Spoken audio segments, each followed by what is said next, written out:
क्यों, क्या हो गया? टेस्ट लिया मेरा।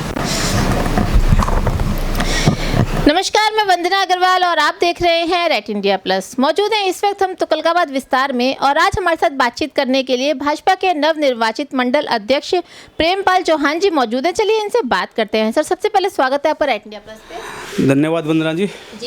सर, शिरोमणि हिंदू सम्राट महाराणा प्रताप जी का आज जयंती है, उसके बारे में क्या कहना चाहिए? आज प्रातः वंदनीय क्षत्रिय कुलभूषण मेवाड़ मुकुट श्रद्धेय महाराणा प्रताप जी की 450वीं जन्म जयंती है और पूरा देश उन्हें नमन करता है। और महाराणा प्रताप जी एक स्वाभिमान सम्मान के प्रतीक हैं, जिन्होंने अपने कभी सम्मान से समझौता नहीं किया और आज उन्हीं के विचार पर यह देश चल रहा है। जी सर, भाजपा आपको नई जिम्मेदारी तुगलकाबाद विस्तार के मंडल अध्यक्ष के रूप में दी है, तो उसमें क्या कहेंगे अब आप? सर्वप्रथम मैं इसके लिए अपने शीर्ष पार्टी नेतृत्व और यहाँ के लोकप्रिय विधायक आदरणीय चंदन कुमार चौधरी जी का मैं हृदय से धन्यवाद करता हूँ। संगठन का धन्यवाद करता हूँ, जिन्होंने मेरे कई वर्षों के कार्य को देखने के उपरांत ये दायित्व मुझे दिया। मैं इसके लिए उनका ऋणी हूँ। सर, तुगलकाबाद विस्तार एक ऐसी जगह है जो समस्याओं का गढ़ रहा है। चंदन चौधरी जी के विधायक बनने के बाद में क्या इसमें आपको क्या बदलाव आपको देखने को मिले हैं? बदलाव तो संगम विहार की पूरी जनता देख रही है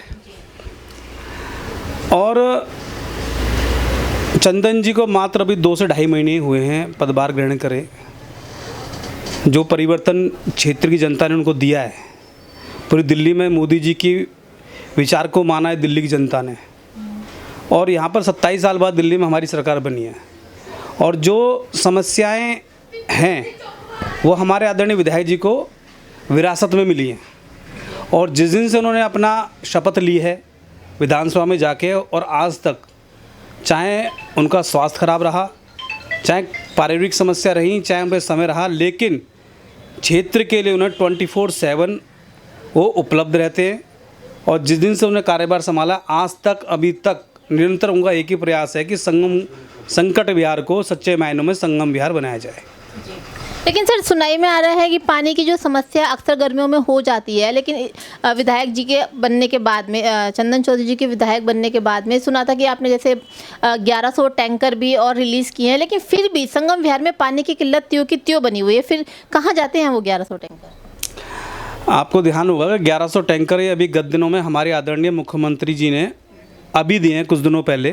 बाकायदा उसका बहुत बड़ा कार्यक्रम था, तो हमारे मुख्यमंत्री जी ने अभी वो दिए हैं। और वो टैंकर ऐसे हैं कि कोई भी उन टैंकरों को ट्रैक कर सकता है। कोई भी टैंकर जो पहले माफियावाद दिल्ली के अंदर था, और सबसे बड़ा उदाहरण जो टैंकर माफिया, पानी माफिया के नाम से प्रसिद्ध था, दिनेश मोहनिया।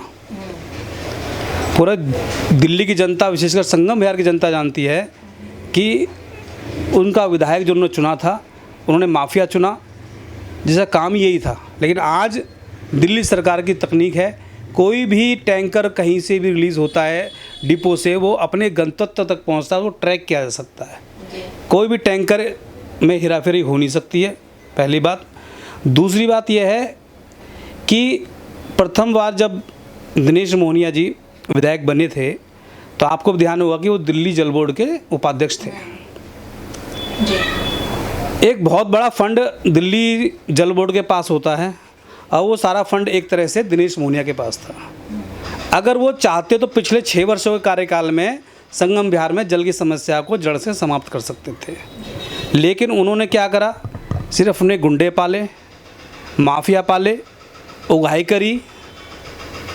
तो ये समस्याएं हमारे विधायक जी को विरासत में मिली समस्याएं हैं और क्षेत्रीय जनता को पता है कि विधायक जी दिन रात एक करे हुए हैं। डेली हर दूसरे दिन नया समरसीबल होता है। जहां जनता उनके पास जाती है कि यहाँ समरसीबल होना चाहिए, अगले दिन वहाँ समरसीबल की मशीन लगती है। तो उनका एक एक मिनट जनता के लिए समर्पित है। सर, आयुष्मान योजना के तहत बुजुर्गों के रजिस्ट्रेशन जो किए जा रहे हैं, तो इस तुगलकाबाद विस्तार में कितना तेज़ी से ये कार्य चल रहा है? इसके लिए विधायक जी ने पूरी विधानसभा में 4 हमने अपने ऑफिस खोले हैं, तो 4 जगहों पर प्रतिदिन 10 से और 2 बजे के बीच व्यवस्था रहती है। बढ़िया ऑफिस खुले हुए हैं, जिन निरंतर कार्य चल रहा है और एक्सटेंशन के अंदर में भी ये कार्य प्रारंभ हो चुका है। सर 22 अप्रैल को भारत पे हुए पाकिस्तान द्वारा आतंकी हमले का जवाब भारत ने 14-15 दिन बाद उनको दिया, तो इस पूरे पराक्रम को, इस पूरी घटना को आप किस नज़र से देखते हैं? पूरा विश्व मानता है कि पाकिस्तान एक आतंकवादी राष्ट्र है। जो घटना गत दिनों में हुई और जो उसका करने का तरीका था, जो कि विवशता थी, पूरे विश्व ने उसको माना और उसका परिणाम आज पाकिस्तान भुगत रहा है। आदरणीय मोदी जी के ऊपर पूरे देश के जनमानस को पूरी तरह विश्वास है और पूरा देश मोदी जी के साथ है। और जो मोदी जी को आज जनता ने तीसरी बार चुना, यही कारण थे चुनने का। तो पूर्ण विश्वास है जो मोदी जी ने देश के लिए जो तकनीकी थी, आज जो हमारे विरोधी कहते थे कि भाई आप इतना जो हमारा बजट जा रहा है रक्षा उत्पादों में, आज उसी की बदौलत है कि आज पाकिस्तान को मुंह की खानी पड़ी है। सर विधायक चंदन चौधरी जी को विधायक बने हुए 2.5 महीना करीब हो गया है, लेकिन तुगलकाबाद विस्तार में अभी तक उनका कोई ऑफिस नहीं है, क्या वजह रही? मैंने जैसे बताया कि एक्सटेंशन में भी आयुष्मान कार्ड बनने प्रारंभ हो गए हैं और बन रहे हैं, तो विधायक कार्यालय में बन रहे हैं। और वो विधायक कार्यालय हमारे गली नंबर 15 RZ 136 में हमारा कार्यालय है, विधायक कार्यालय, जहाँ पर माननीय विधायक जी खुद बैठेंगे हफ्ते में कम से कम 2 से 3 दिन, और प्रतिदिन वो कार्यालय खुलेगा। जो भी समस्याएं होंगी वहाँ पर सुनी जाएंगी और जो भी ऊपर की स्कीम आएंगी वहाँ सब एक्सटेंशन वासियों को वहाँ पर उपलब्ध रहेंगी। सर जैसा कि हमले के अगले ही दिन एक निर्णय लिया गया था कि जितने भी पाकिस्तानी हमारे भारत में हैं, हमारी दिल्ली में हैं, उन सबको उनका वीज़ा जिसे कहते हैं ख़त्म कर दिया गया था कि वीज़ा रद्द हो गया है। उसके बावजूद भी वो पाकिस्तानी अभी तक भारत में ही हैं, ऐसा क्यों? ये पाकिस्तान की असंवेदनशीलता है, जो अपने नागरिकों के लिए अपने गेट उसने बंद कर लिए। लेकिन विश्व को पता है भारत एक संवेदनशील राष्ट्र है और मानव मूल्यों आधारित राष्ट्र है। वो सरकार उन पर ज़रूर ध्यान देगी, लेकिन ऐसा नहीं है कि उन्होंने आज सरकार ने उनको निकाल दिया। लेकिन सोचने का विषय यह है कि जिनके नागरिक थे पाकिस्तान के और वो वहाँ पर बॉर्डर पर पटक रहे हैं अपने सर, और वो अपने नागरिकों को नहीं ले रहा है, तो इससे बड़ी संवेदनहीनता विश्व में कहीं नहीं मिलेगी। सर बहुत बहुत शुक्रिया, आपने अपना कीमती वक्त हमें दिया। धन्यवाद आपका, बहुत बहुत धन्यवाद। आप सभी आए, धन्यवाद।